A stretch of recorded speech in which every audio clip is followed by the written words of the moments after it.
Bismillahirrahmanirrahim. Assalamualaikum warahmatullahi wabarakatuh. Waalaikumsalam warahmatullahi wabarakatuh. Alhamdulillahi haqqa hamdih wa syukru lillahi haqqa syukri wala hawla wala quwwata illa billahil aliyyil azim. Al-mukarramun, para ulama, zu'ama, cendekiawan dan pegiat dakwah Islam serta peserta-peserta lain, khususnya pimpinan dari PKAD, Pusat Kajian dan Analisis Data.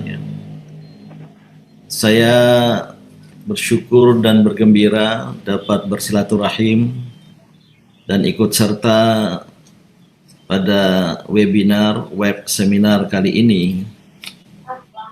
Dan saya menganggap topik yang diangkat tentang kebangkitan komunisme dan oligarki politik terkait dengan RUU haluan ideologi Pancasila sangat penting dan relevan untuk kita bicarakan.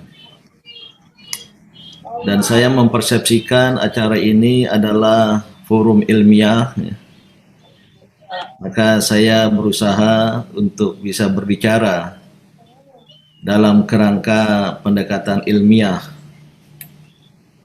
Silakan kalau ada yang tidak setuju untuk memberikan tanggapan secara ilmiah pula.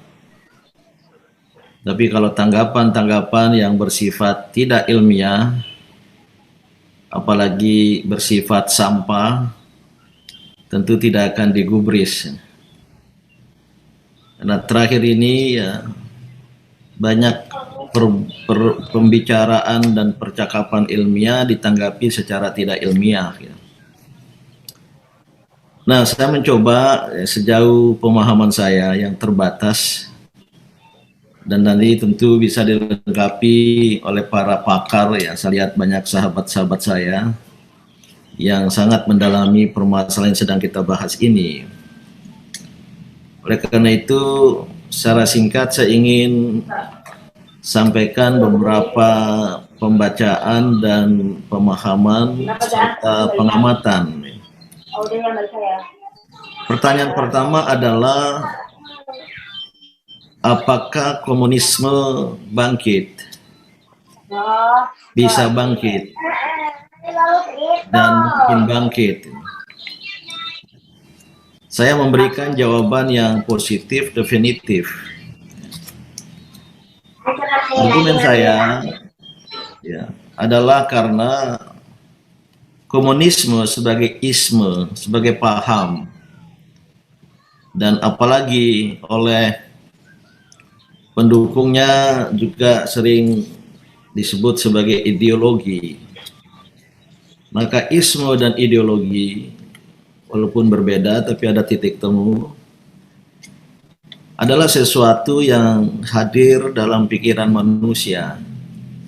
Dan apalagi tidak sekedar pikiran tapi merasuk ke dalam kesadaran. Maka ideologi dalam kamus bahasa Inggris sering disebut a set of ideas and belief. Jadi sebuah atau seperangkat ya, ide-ide dan keyakinan. Nah, hal demikian, ide dan keyakinan, isme dan ideologi itu tidak mudah untuk dibunuh, tidak mudah untuk apalagi sekedar dibungkam, dihilangkan. Dia akan tumbuh dan tumbuh, terutama dari generasi ke generasi.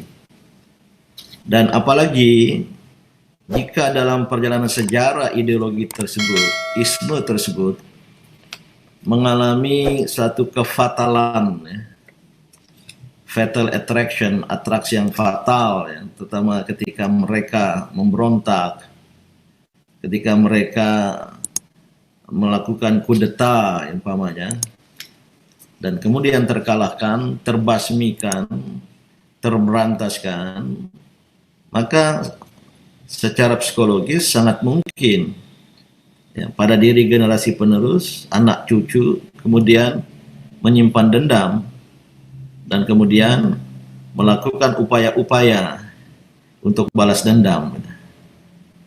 Nah, dalam kaitan inilah ya, kita harus tetap mewaspadai setiap ideologi sesungguhnya, komunisme maupun apapun yang lain yang bertentangan dengan agama dan bertentangan dengan nilai-nilai dasar keindonesiaan kita, Pancasila dan Undang-Undang Dasar 1945 gitu.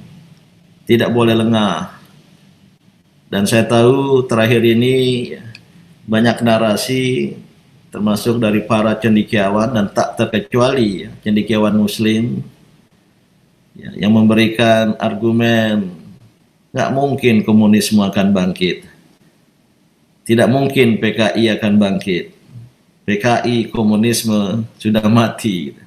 Argumen-argumen semacam itu yang walaupun saya tahu argumen-argumen itu justru dihembus-hembuskan oleh para pendukung komunisme dan PKI itu dalam rangka meninakbobokkan kita dan membuat kita lengah.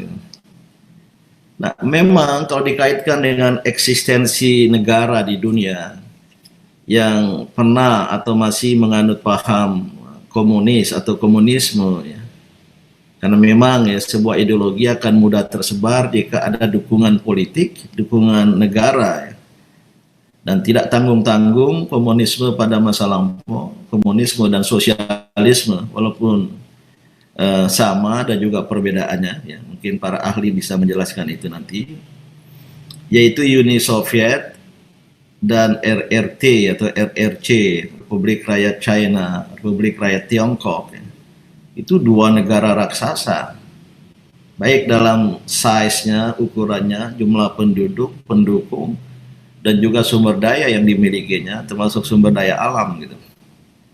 Nah, memang Uni Soviet sudah runtuh pada tahun 1991 menjadi negara yang berkeping-keping, ya, dan sekarang masih menyisakan Federasi Rusia, ya, yang kita kenal ya, sebagai pengamal dari komunisme ya, pada masa lampau, tapi setelah perestroika, Gorbachev naik dan lain sebagainya hingga sekarang ini ya, Putin ya, memang bisa disebut tidak jelas dan tidak kentara lagi ya. Komunisme di dalam praktek kenegaraan, sosial, ekonomi, bahkan politik. Walaupun ya pasti tidak habis begitu saja, masih ada sisa-sisanya gitu. Kebetulan sejak 2007 hingga sekarang ya, saya menjadi anggota dari apa yang disebut dalam bahasa Inggris Strategic Alliance between Russian Federation and the Muslim World, Al-Jama'ah lil Fikra al-Istrategiyah Bainar Rusi al-Ittihadi wal Alamil Islami, aliansi strategis antara Federasi Rusia dan dunia Islam. Saya lihat ya memang ada kecenderungan pada Islam, dan bahkan Putin sangat bersimpati pada Islam. Dia hadir ya pada pembukaan Masjid Agung yang istilah bahasa Inggris di sana the Cathedral Mosque, masjid katedral. Jadi katedral itu tidak hanya untuk gereja, juga untuk masjid. Dan Rusia, Federasi Rusia menjadi peninjau di OKI, Organisasi Kerjasama Islam. Nah, China yang juga kita kenal, pada dulu ada poros Moskow, poros Beijing, ya. Jakarta Beijing, Jakarta Moskow ya. Memang terakhir ini juga mengalami perubahan di dalam dirinya ya. Saya 2 kali bertemu dengan seorang petinggi China RRT, jabatannya tinggi sekali, Chairman, Ketua of Chinese People's Political Consultative Conference, semacam ketua MPR dan DPR sekaligus. Orang ketiga berpengaruh di Politbiro. Ya, tentu dengan istilah Politbiro ya, ya artinya nuansa komunis sosialistiknya masih kentara ya. Tapi dia mengaku bahwa China sekarang mengalami perubahan dan memang ekonomi China sekarang itu kapitalistik ya. Beliau menyampaikan pada saya bahwa ekonomi China sekarang bukan sosialistik, tetapi ya, yang disebut dengan free market economy with Chinese characteristic. Ekonomi pasar bebas, kapitalisme, lawannya komunisme, sosialisme, tapi dengan watak-watak kecinaan. Kebangkitan bisa bukan PKI dalam arti sebuah partai, ya, atau mungkin juga komunisme sebagai sebuah ideologi ansih, ya, fakot, ya. Dan memang ada yang bilang tidak mungkin karena kita punya TAP MPR nomor 25 tahun 66 yang walaupun di dalam RUU HIP tidak dijadikan konsideran, memang agak aneh, ya. Dan kalau sampai tidak mau dimasukkan, sementara 6 TAP MPR lain dijadikan konsideran kalau tidak salah, yang Pak Ahmad Yani bisa klarifikasi. Ya. Kalau TAP nomor 25 tentang pelarangan komunisme, marxisme, leninisme ini tidak mau dimasukkan, ini patut dicurigai ini. Ada udang di balik batu, ya. Nah, akan ada gejala-gejala, ya. Sebagai akademisi saya membaca gejala-gejala itu, ya, dari anak cucu PKI entah generasi keberapa, kedua, ketiga, ya. Ada yang bukan bapaknya langsung, pamannya atau mungkin paman, kakeknya, ya. Ya sangat mungkin untuk bangkit. Walaupun bapak-bapak dan ibu-ibu, ya, waktu Pak Taufik Kemas masih hidup, beliau punya prakarsa dan saya diajak ikut serta membina namanya apa ya, Forum Silaturahmi Anak-anak Bangsa. Beliau itu mengumpulkan anak-anak, mungkin juga cucu dari apa ya, dari PKI, ada anaknya Aidit, apanya Aidit, saya lupa itu. Saya dulu berkenalan sama mereka. Anaknya PRRI, DITII, termasuk juga anak-anak Pak Harto, Tommy itu ikut. Pak Amelia Yani, anaknya Pak Jenderal Yani, supaya udahlah kita tinggalkan sejarah, kita lupakan, bukan kita tidak lagi ungkit-ungkit sejarah, walaupun jangan lupakan gitu, ya. Nah, saya memandang forum itu bagus dulu. Saya masuk dengan motif dakwah, karena mereka juga mulai belajar agama dan banyak yang juga santri. Tetapi keberagaman yang ketat dengan dendam kesumat yang ada tadi itu dua hal yang berbeda, ya. Maka sekarang jika ada gejala dan gelagat yang bisa kita daftarkan luar biasa, ya, sudah rapat berkumpul berkali-kali, bahkan dalam modus halal bihalal, ada penggunaan lambang-lambang, ada penerbitan buku secara terus terang, dan ada juga upaya seperti di Wikipedia itu, ya, ingin membalikkan dan mutarbalikkan sejarah. Dan banyak lagi, ya, gelagat-gelagat lain. Ini sesuatu yang real. Dan saya kaget, ya, ketika Mensekap Pramono Anung membuat pernyataan, ada di YouTube gitu, jejak digitalnya, menyampaikan perintah dari Presiden Jokowi agar Polri dan TNI jangan melakukan sweeping terhadap kegiatan-kegiatan dari anak-anak PKI itu, ya. Saya betul-betul tidak bisa dapat memahami, ya. Itu ada di YouTube, masih belum dihapus, ya. Mensekap di istana, walaupun mungkin bukan tahun sekarang, beberapa tahun yang lalu gitu, ya, 2019 katanya, dan itu perintah dari presiden itu. Mungkin karena waktu itu, ya, ada desakan dari kalangan Islam khususnya agar kegiatan dari anak-anak PKI itu, anak keturunan PKI itu, supaya juga dihalangi, dibatalkan, ya, karena itu TAP MPR gitu. Nah, Bapak Ibu, saya ingin cepat, ya. Ini kenyataan yang kita hadapi. Maka, ya, menurut hemat saya perlu dilakukan langkah-langkah, ya. Pertama, kita harus tegas sebagai bangsa, baik pemerintah maupun masyarakat, untuk menolak gejala dan gelagat tersebut, ya. Karena itu bertentangan dengan putusan kenegaraan kita. Dan yang kedua, kita meyakini kalau itu dibiarkan pada suatu waktu, maka tidak mustahil negara Pancasila akan terancam. Jadi ancaman kebangkitan komunisme bukan terhadap kita Islam, dan kalangan Islam saya kira tidak menyimpan dendam sejarah. Walaupun kalangan Islam, umat Islam adalah kalangan yang paling menjadi korban, ya. Tidak hanya 65, 48, pesantren tempat saya belajar, Gontor, ya, sampai sekarang mengenang betapa serangan dari PKI dari Madiun yang mau membunuh Kiai Gontor. Terpaksa Kiai Ahmad Sahal, Kiai Imam Zarkaci kemudian mengungsi sambil berjalan kaki ke arah Trenggalek sana. Terjadi lagi 65. Saya kira trauma seperti itu.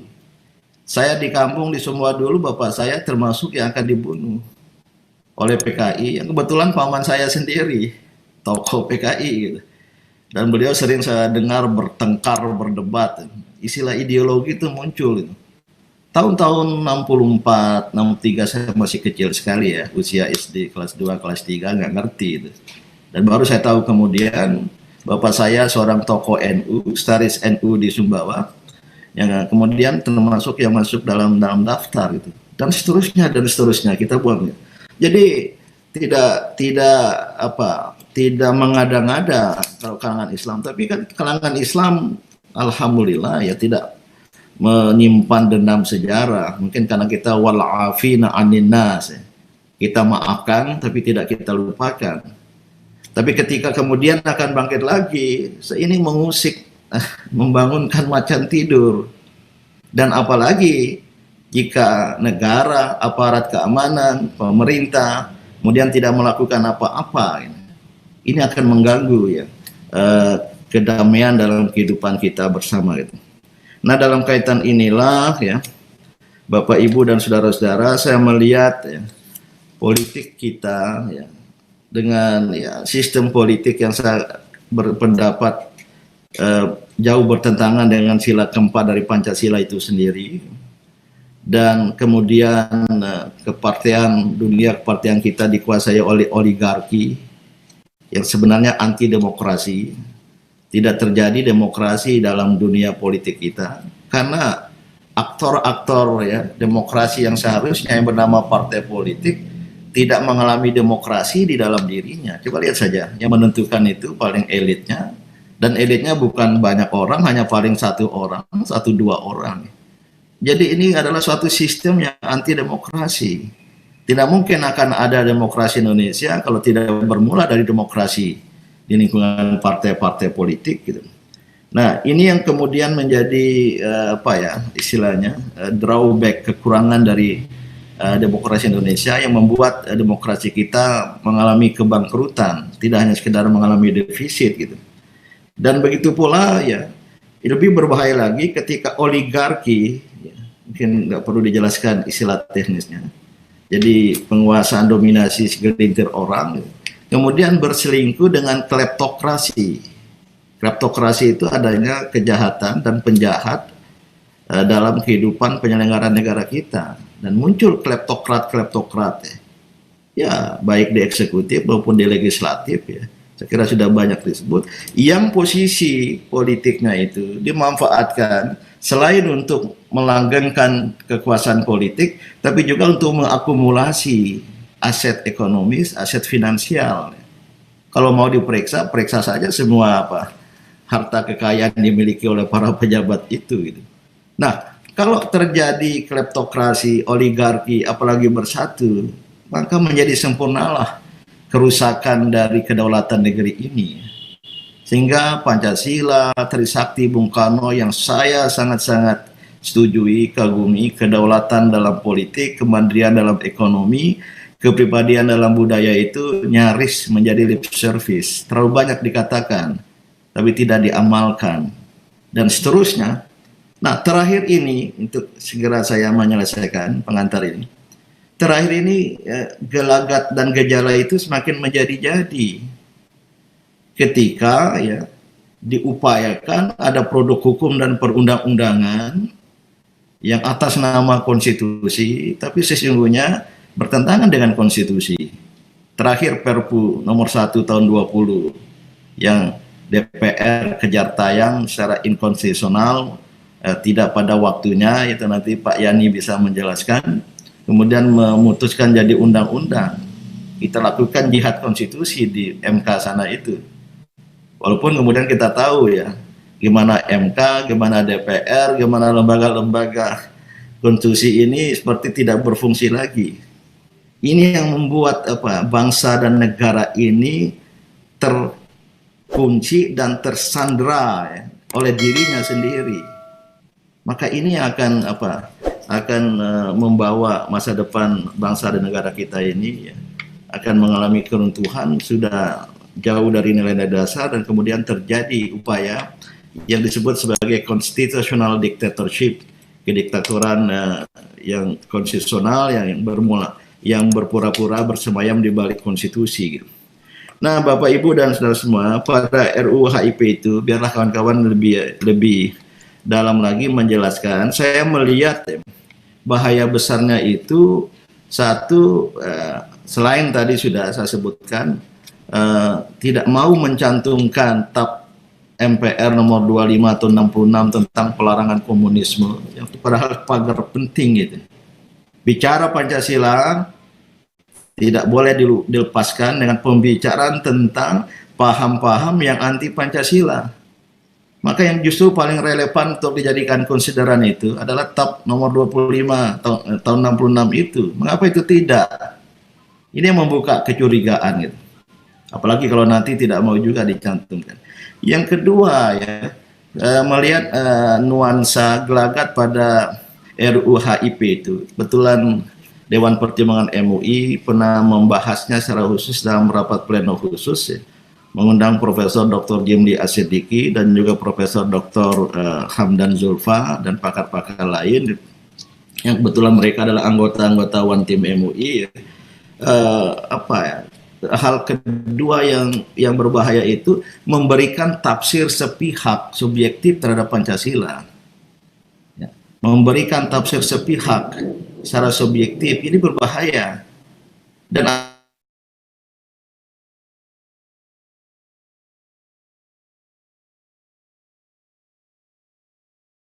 ini terjadi.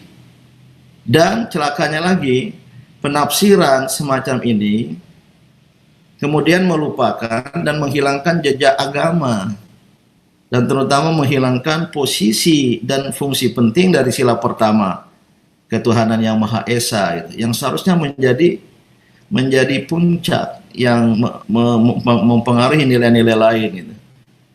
Nah, kalau peringatan hari lahir Pancasila 1 Juni itu, Pancasilanya Bung Karno, ketuhanan itu paling bawah diletakkan nomor 5 itu. Karena sebenarnya bukan itu Pancasila sekarang. Pancasila sekarang ya 18 Agustus 45 itu. Yang lain lagi dari RUU HIP itu yang saya lihat berbahaya adalah tadi sudah ya, posisi agama. Bagi kita, bagi saya pribadi ya, Pancasila itu Islami. Maka Muhammadiyah memutuskan, berasal dari pidato saya, negara Pancasila sebagai Darul Ahdi wa Syahadah. Syekh Al-Azhar Profesor Dr. Ahmad At-Thayyib ketika membuka konferensi ulama dan cendekiawan muslim sedunia yang saya adakan dalam rangka wasatiyat Islam, beliau berpidato, Pancasila setelah saya kaji Islami, ya memang ya, ketuhanan, kemanusiaan, termasuk persatuan, termasuk musyawarah, keadilan, itu nilai-nilai Islam. Walaupun ya agama Islam kategorinya agama, Pancasila hanya ideologi, tapi nilai-nilai pada ideologi itu tidak bertentangan dengan nilai Islam. Maka kita ingin katakan Pancasila tidak bisa disapi dari Islam. Saya berpendapat negara Pancasila dengan agama akan tegak. Tapi negara Pancasila tanpa agama akan retak dan runtuh. Nah, RUU HIP itu tidak ada nuansa itu. Mengabaikan pentingnya agama, bahkan pikiran-pikiran yang mengklaim dirinya pendukung Pancasila ingin melihat sesuatu yang berbau agama itu sebagai radikalisme, sebagai ekstremitas. Padahal itu Pancasila gitu. Inilah semua Bapak Ibu dan saudara-saudara hal-hal yang perlu kita luruskan. Maka seminar hari ini sangat penting, sangat relevan, dan tentu kita bicara kalau ini banyak partisipan dari kalangan Islam, kita juga bisa dialogkan ya, dengan kawan-kawan dari agama-agama lain ya. Dan sebenarnya ya, dari Musyawarah Besar Pemuka Agama untuk Kerukunan Bangsa 2018 yang saya juga adakan, semua agama-agama sepakat tentang negara Pancasila dan tentang pentingnya ya sila ketuhanan yang Maha Esa itu. untuk mempengaruhi, menjiwai sila-sila yang lain, termasuk bagi kita kalangan Islam. Kalau kembali ke Undang-Undang Dasar 45 lewat dekret Presiden Soekarno, jangan lupa bahwa Piagam Jakarta menjiwai ya Pancasila itu sendiri. Maka jangan alergi untuk bicara Piagam Jakarta. Artinya apa Piagam Jakarta? Adanya kewajiban menjalankan syariat Islam bagi pemeluknya. Ini semua PR-PR kita, maka marilah ya kita bersama-sama sebagai anak-anak bangsa untuk berjuang meluruskan kiblat bangsa, tidak jauh-jauh ya, sekedar istilah kiblat, yaitu Pancasila dan Undang-Undang Dasar 45, dari upaya penyelewengan secara nyata, secara langsung, baik oleh ya tadi disebut pendukung komunisme, maupun dari orang-orang yang sebenarnya tidak paham terhadap Pancasila. Dan perjuangan kita, perjuangan saya sebenarnya berada pada jalur itu, yaitu meluruskan kiblat bangsa. Dan ini adalah bagian dari amar ma'ruf dan nahi mungkar.